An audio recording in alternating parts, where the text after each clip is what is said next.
abangan nyo na lang. Abangan nyo, tanong nyo kung magbabiyahe pa siya nitong August.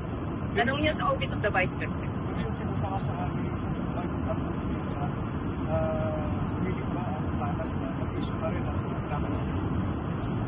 Bakit naman hindi mag-i-issue ng Travel Authority? Muli, sasabihin natin, pag hindi yan na-issue ng Travel Authority, gagawaan na naman ito ng kwento, sasabihin na, diktador ang pamahalaan ito dahil ang freedom of movement niya ay sinasaklawan. So, kung balak niya magbiyahe muli sa iba't ibang bansa, nasa kanya na po yan.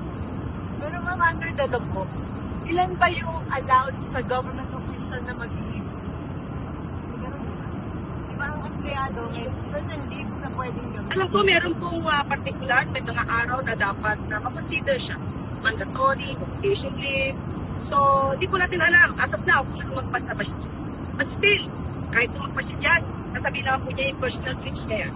So, sa kanya po yan.